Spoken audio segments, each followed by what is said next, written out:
Nggak ada alasan seorang jaksa karena struktural ini dari Kejaksaan Agung, jadi belum ada perintah. Enggak, jaksa itu dia adalah independen. Proses persidangan ini tidak murni, ini politik gitu loh.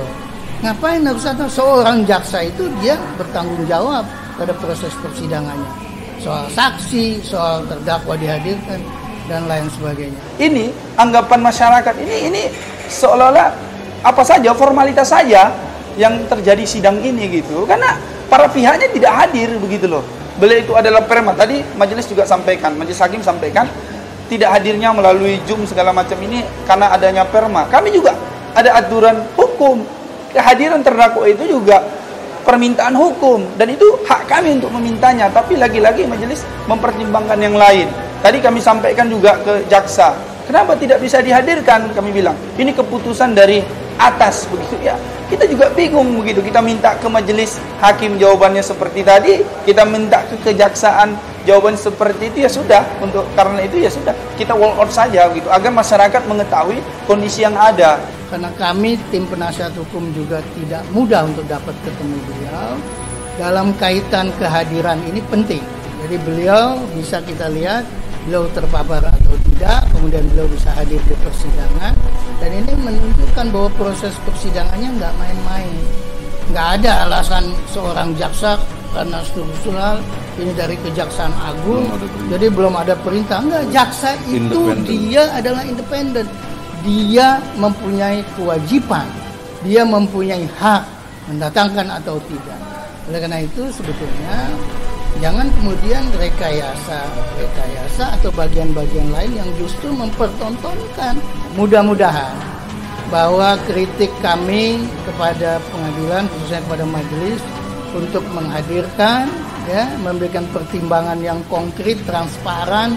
Kalau tidak diberikan penangguhan, apa alasannya, supaya bisa semua publik juga tahu. Yang kedua, kalaupun tidak hadir ini, tidak bisa dihadirkan, ya, tadi menjadi kritik dari kami bahwa apa yang bisa dilakukan oleh persidangan ini kalau kemudian terdakwa tidak bisa dihadirkan. Mudah-mudahan ini menjadi pencerahan buat kita semua, ya, buat pengacara, buat publik, buat hakim, buat jaksa, ya, buat yang hadir di sini, ada teman-teman, ada rekan-rekan pejabat kepolisian, tahu bahwa penegakan hukum itu tidak pandang bulu, dia sama pada siapapun, dia tanpa kecuali.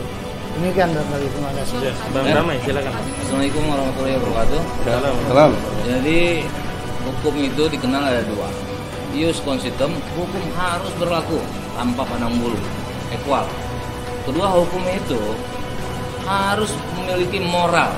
Hukum, kata seorang tokoh Italia, hukum tanpa moral sia-sia. Nah, hubungannya adalah ius consitem, hukum harus berlaku. Ini ada dalam KUHP.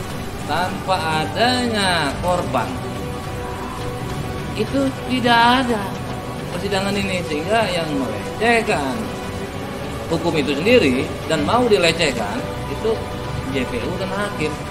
Nggak ada korban harus pakai izin Jaksa Agung.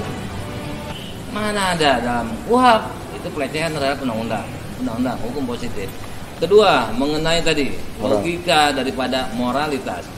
Anda semua sendiri rapat ya, tadi apalagi lebih rapat sebelum cabut. Ini kita hakim lebih rapat daripada ketika nanti terdakwa dijadikan saksi di depan duduk sendiri. Antisipasinya sampai medis tadi sudah disampaikan oleh Bang Mizan. Ada. Nah, jadi ini menyalahi tadi moralitas tidak terlepas dari keadilan dan penegakan hukum, kepastian hukum. Jadi ini tanpa adanya nanti orang yang menyuruh melapor karena merasa diri korban, ini persidangan harus ditutup. Terdakwa harus segera. Hakim sudah harus membaca, jangan ya dipertimbangkan seperti Bang Egy bilang tadi, harus segera sudah buat penetapan. Silakan sidang lanjutkan. Terdakwa harus ditangguhkan penahanannya. Itu menurut pendapat kami yang tidak terlepas daripada KUHP dan pada moralitas dan fakta persidangan mengenai jarak protokoler. Demikian. Silakan, ada pertanyaan. Kami dari tim advokasi pembelaan Gus Nur sudah menyampaikan kepada majelis, setidak-tidaknya bahwasanya klien kami ini dapat dihadirkan di dalam persidangan karena kami merasa kurang efektivitasnya dalam proses persidangan yang ada. Kalaupun itu tidak terjadi, maka kami sepakat di tim itu untuk walk out, untuk keluar dari persidangan. Tadi saya masuk mewakili, itu tujuan adalah mengkonfirmasi apakah terdakwa hadir atau tidak. Karena terdakwa tidak hadir, maka sesuai dengan keputusan kami, hasil dari tim pembelaan Gus Nur ini, kami keluar dari persidangan. Kami komitmen dari apa pernyataan yang kami sampaikan. Ada beberapa aspek, setidaknya majelis menghadirkan melalui memerintahkan jaksa penuntut umum untuk menghadirkan terdakwa. Dan nyatanya tadi juga dilihat bahwasanya terdakwa juga belum hadir di sini. Sehingga terdakwa juga menyampaikan seolah-olah kita ini menghemis hukum begitu loh. Seolah-olah kita ini meminta-minta hukum, padahal ini adalah hak klien kami, adalah hak kami untuk meminta itu, untuk menghadirkan terdakwa begitu. Sudahlah penangguhan tidak dikabulkan, menghadirkan terdakwa juga tidak dihadirkan. Padahal kami sangat penting mengkonfirmasi hadirnya terdakwa di sini. Dan bukan hanya itu, malah diperparah begitu. Saksi korban itu juga tidak hadir. Siapa ini? Pak Yakul. Gitu. Ada juga dipanggil itu adalah saksi yang lainnya adalah Bapak Kiai Sirot Hakil Sirot begitu. Dan ini sudah tidak hadir begitu. Sudah 2 panggilan yang saya konfirmasi tadi ke jaksa penuntut umum bahwa sudah 2 kali panggilan, ini juga tidak hadir begitu. Lalu pertanyaannya, sudahlah terdakwa tidak hadir, saksi tidak hadir, lalu untuk apa sidang ini dilakukan begitu? Apa urgensinya begitu? Jadi kebenaran materinya apa yang kita akan dapatkan begitu? Sehingga sesuai dengan kesepakatan kami tim pembelaan ini, kami all out saja begitu.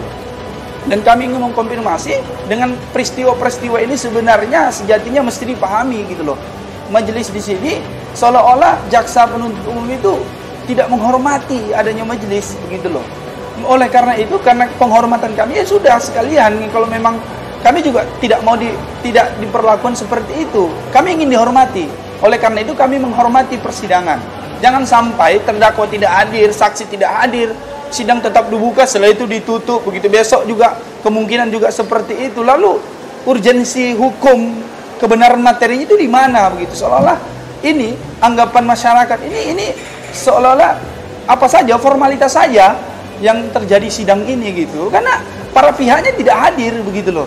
Ini yang kami ingin tekankan agar kedepannya majelis ini memberikan kesempatan kepada terdakwa untuk hadir gitu. Kalau alasan beliau itu adalah perma, tadi majelis juga sampaikan, majelis hakim sampaikan tidak hadirnya melalui Zoom segala macam ini karena adanya perma. Kami juga ada aturan hukum. Kehadiran terdakwa itu juga permintaan hukum dan itu hak kami untuk memintanya, tapi lagi-lagi majelis mempertimbangkan yang lain. Tadi kami sampaikan juga ke jaksa, kenapa tidak bisa dihadirkan? Kami bilang ini keputusan dari atas begitu ya. Kita juga bingung begitu. Kita minta ke majelis hakim jawabannya seperti tadi, kita minta ke kejaksaan jawaban seperti itu, ya sudah. Untuk karena itu ya sudah, kita walk out saja begitu agar masyarakat mengetahui kondisi yang ada.